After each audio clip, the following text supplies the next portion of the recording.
Coach Sully, Reps and Sweat Martial Arts and Fitness. This is Mat Chat. So today, I wanted to talk about the jab. The jab is the most important punch in your arsenal. It's the punch that you're going to be using the most. It's the punch that's going to be setting up your other punches.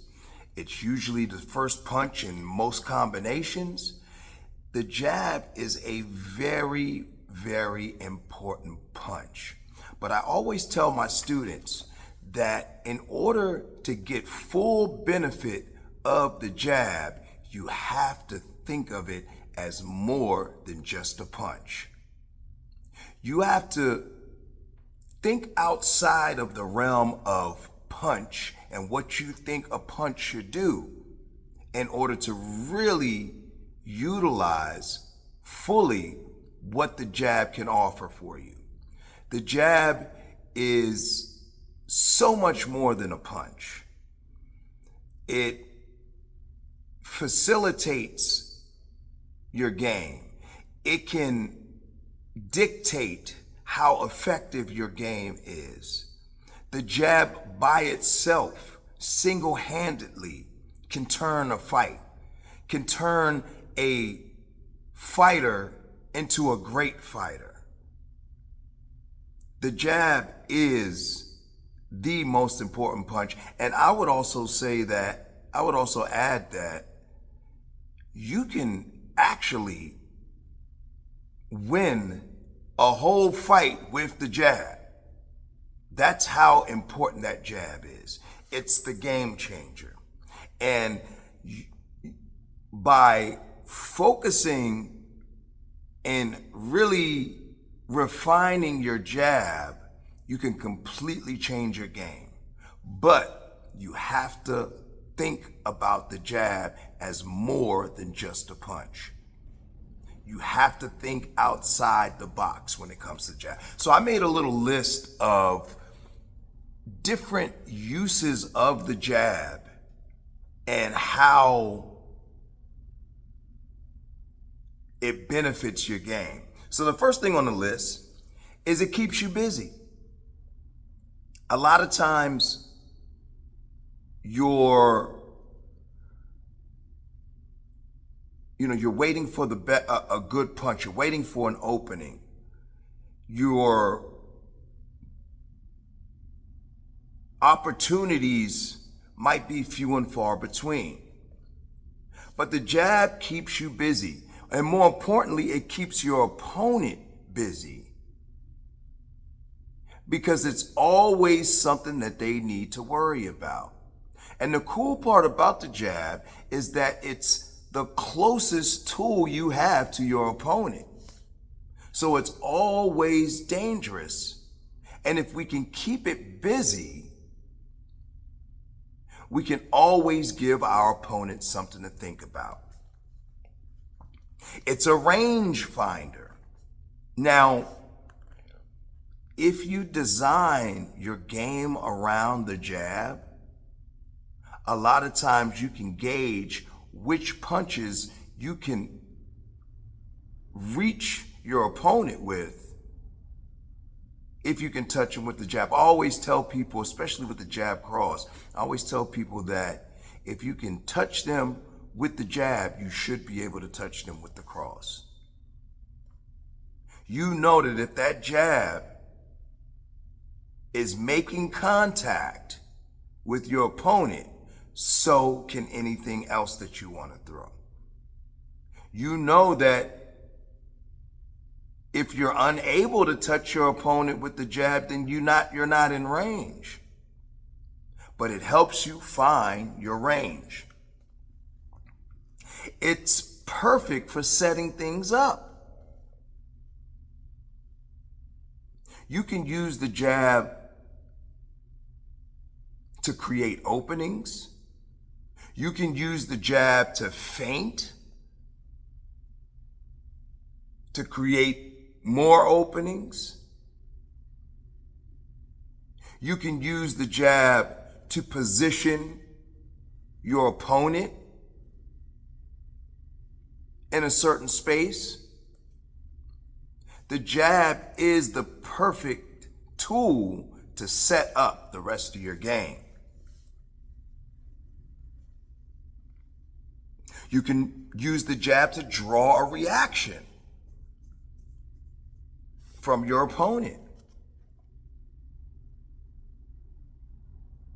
If you want your opponent to maybe drop their hands, you can throw a jab to the body and their hands might slightly drop, and then there's your opening. It's so much more than a punch. You can stop forward pressure. If your opponent is coming at you aggressively, bloop, you hit them with their jab. That'll make them think twice about coming forward. If they're pressing forward and being extremely aggressive, a lot of times a good jab or a good couple jabs will nip all of that in the bud. You can use it to maintain distance. So especially those with longer reach and you want to keep your opponent from coming in and you want to keep them in your range. So you can use that jab to maintain the distance. You can use the jab to blind your opponent. A lot of times the jab doesn't even need to hit them. You're just putting it in their face so they can't see you throw something else.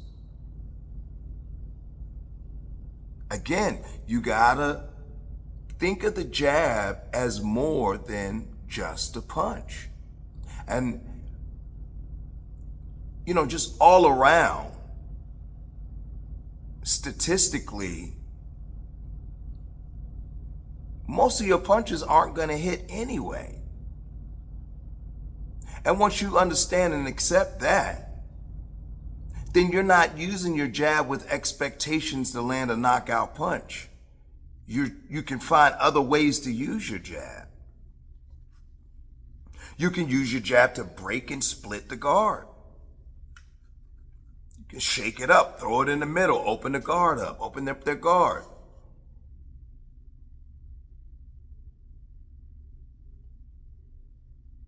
Make them move their hands down.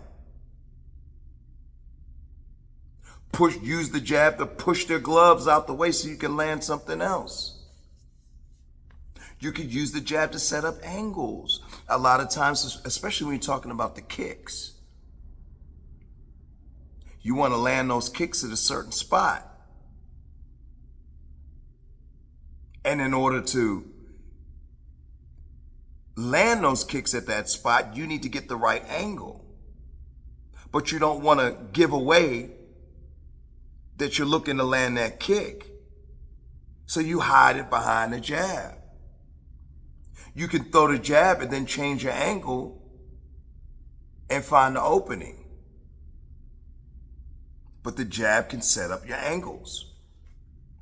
You can use the jab to transition into the clinch.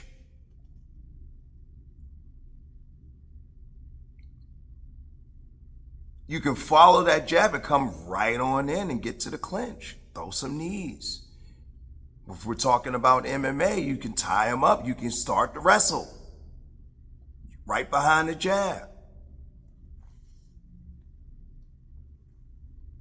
You can use it to test their reaction. See what they're going to do. See how they defend punches. See if they bring their hands down too low. See if they raise their hands up too high.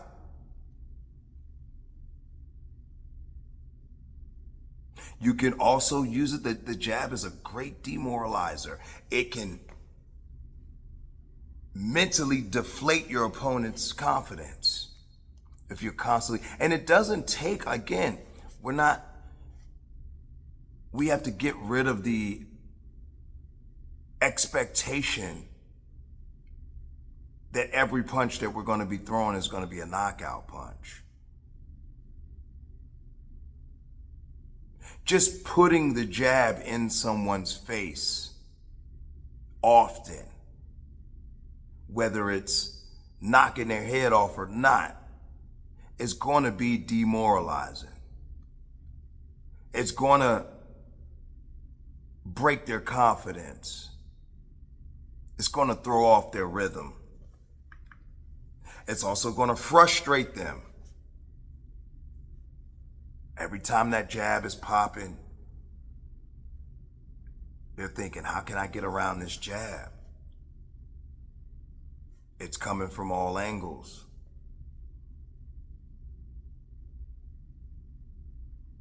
But the way that I tell people how to sharpen their jab, and this is, you can take this advice to the bank. The key to a good jab is a jab that is thrown often. The more, if you can double the volume of your jab, your game completely changes.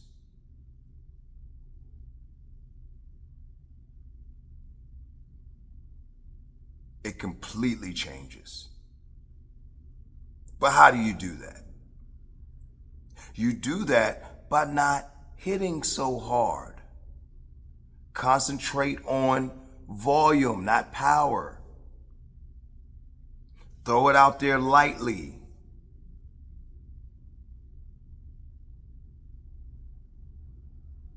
You know, after a certain point, after throwing so many punches, you know how to generate the power with those punches.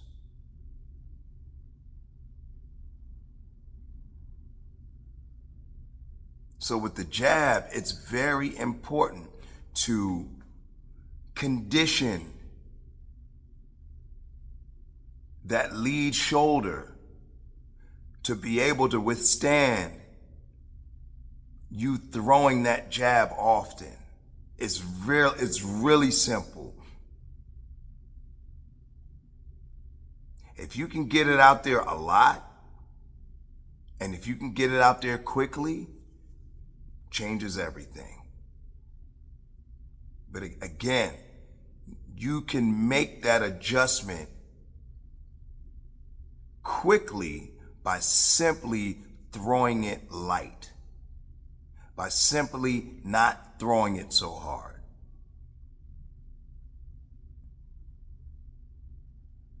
So, hopefully that was informative. Hopefully you guys learned something from that. Hopefully that can help your game. But again, I'll say it again. We have to look at the jab as more than just a punch.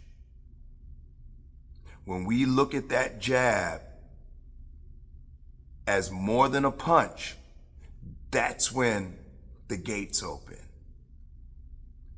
You can push, you can move them, it's basically just your lead hand. It's your Trojan horse.